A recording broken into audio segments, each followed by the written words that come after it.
will arise and go now, and go to Innisfree, in a small cabin built there of clay and wattles made.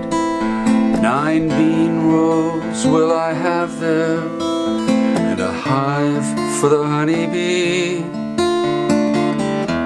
and I'll live alone in the bee-loud glade. And I shall have some peace there, for peace comes dropping slow, dropping from the veils of the morning to where the cricket sings. Midnight's all the glimmer, and noon a purple glow, and evening's full of the linnet's wings.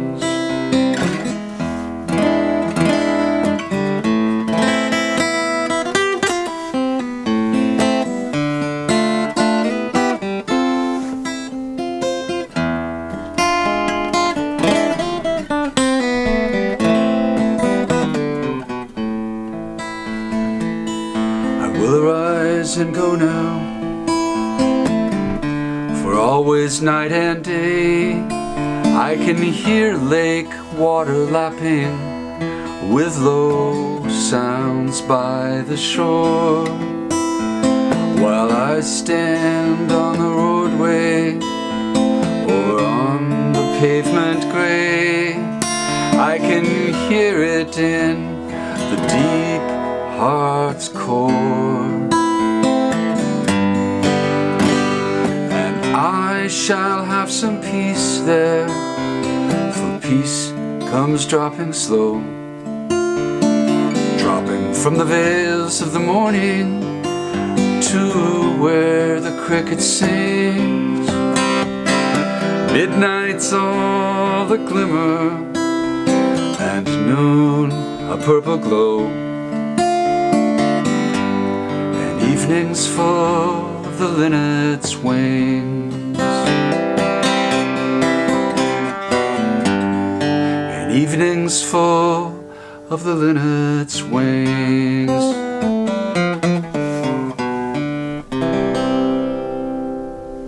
My name's Kyle Alden, and I am a folk musician and songwriter. And sometimes write your own beautiful songs. On this occasion, or on the occasion we're talking about, the works of W.B.Yeats. What drew you to this whole idea, this whole project? I was on tour with the Gasmen. I believe you know most of those lads, you know, Vincey Kean and Cormac Gannon and Johnny Caulfield and others. We were touring in the west of Ireland in the summer of 2010. And in our travels, we, stopped in at Cool Park there in Gord, and in Peterswell, just north of Gord. And I believe I made it, to Sligo on that occasion as well. And these are all haunts of W.B. Yeats, and I became intrigued with who this character was and how he fit into these beautiful landscapes. So when I returned home in the fall of that year, I began reading his poetry and found the rhythms inherent in many of those poems lent themselves to folk music settings. Although I studied English literature in college a long time ago, I didn't encounter Yeats in any meaningful way in those days, and it took visiting Ireland on this occasion to remind me of who he was. And so when you did study and did look for the poems, what emerged from that kind of journey for you? Well, let's put it this way, it was not an intellectual exercise where I was reading them and saying to myself, aha, I could set these to music. It literally was reading. There's one poem in particular called the Cap and Bells, which I opened the book of poems and read the first stanza and realized that this was a song waiting to be born, and I just picked up the guitar and began playing. So it was very much a musical connection to the narrative and to the rhythms of his language.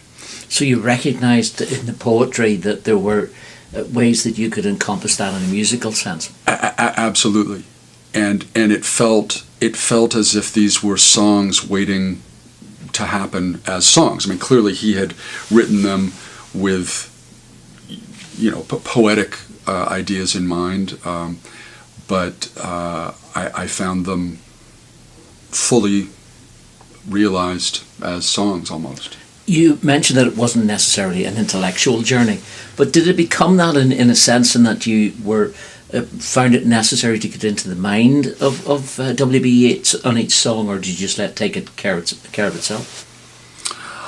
I feel like I know him better now than I did when I first approached him in this way. Certainly, but I literally am responding to his language and his rhythms and his imagery, and letting the connection sort of occur at that level.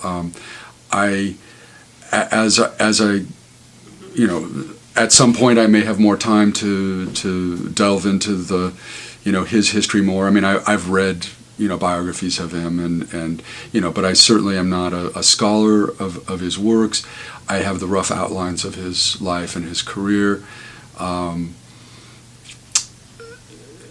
Well, and let me also say that his earliest published work was a collection of stories from interviews that he made with the old people in the west of Ireland, and he was fascinated by their ghost stories and their stories about fairies and such like, and that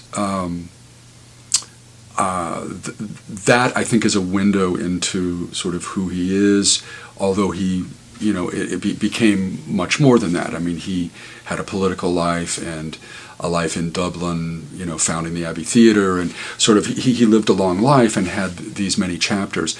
I think that by and large the poems that I've set to music have been more on the mystical side, and therefore in the early to mid parts of his career. You've had some, if not influence, of some response to your engagement with W.B. Yeats, and you won a song contest of his work, or based on his work? That's right. It was, I suppose the song contest itself was for a song based on his work, and so that might mean, wholesale use of a poem, but it might mean just inspired by a poem. In my case, in 2011, I entered that contest and won it with a song called Brown Penny, which is I will play it for you later if you want. However, due to a technicality, they got back in touch with me and said that they were taking the prize away because the song appeared on an album which had been released probably a month, just 3 or 4 weeks prior to the contest. So in the fine print, it said that they would disallow that. But I figured, look, I think this is a good song. I'm going to just see if it can make an impact, and sure enough, it did. I was awarded the prize, but then they took it away. I whisper I am too young, and then I am old enough. Wherefore I threw a penny to find out if I might love. Go and love, young man, if the lady be young and fair. A penny, brown penny,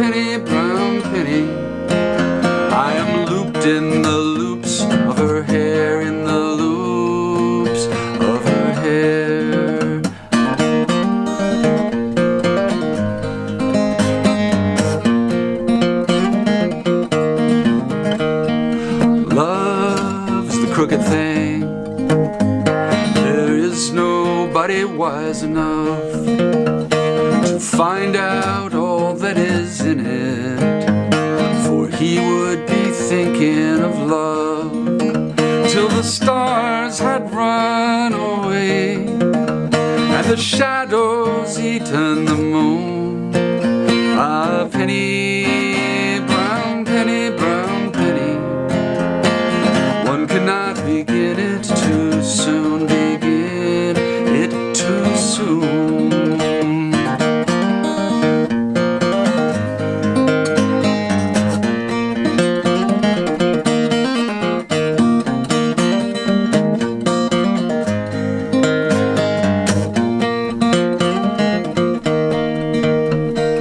Whispered, I am too young, and then I am old enough.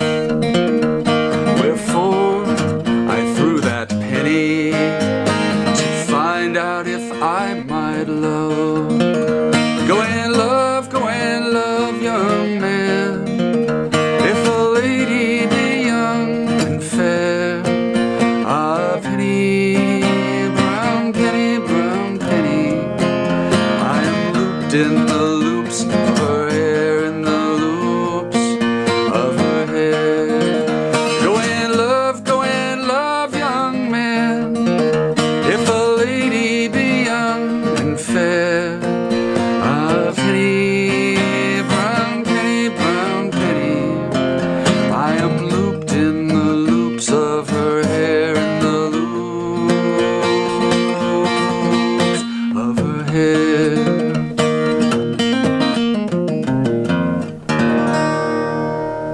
The next year, 2012, I was aware of this fine print. I entered the same contest, but with a different song called "Those Images," and I won the grand prize that year. So and that was the official one that I did win.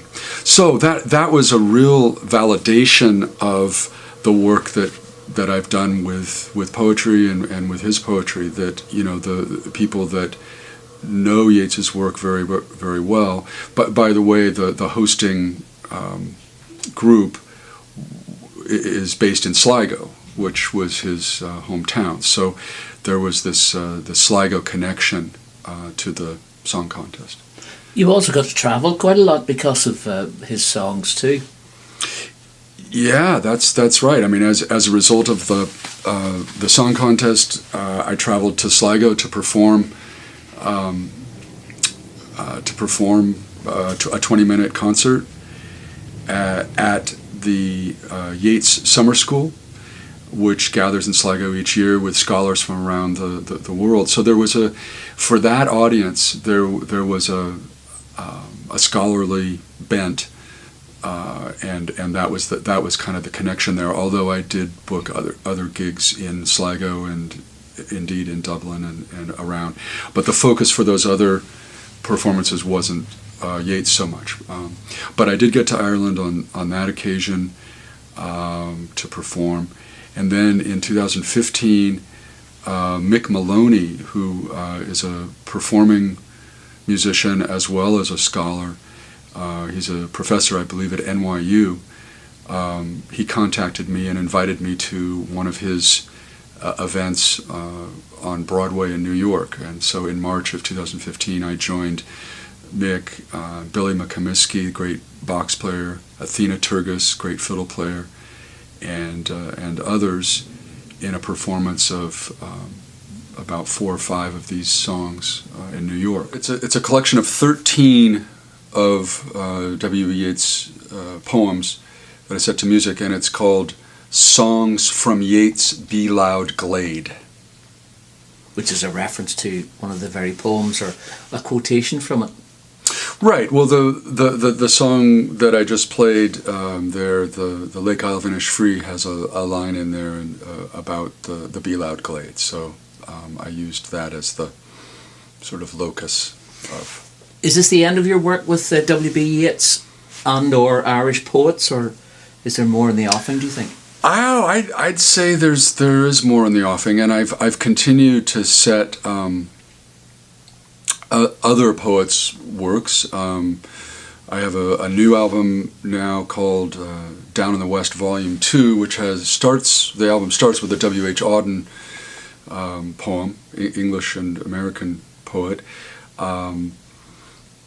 There is a William Blake poem on Down in the West, Volume 1.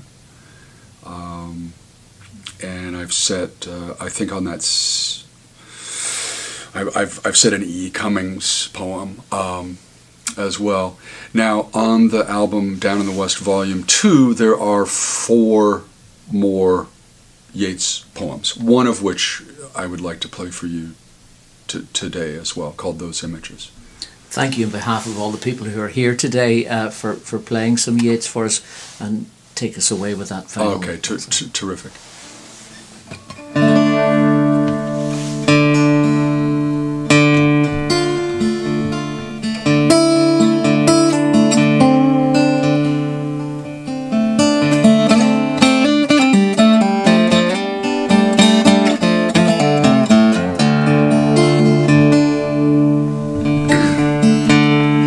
What if I bade you leave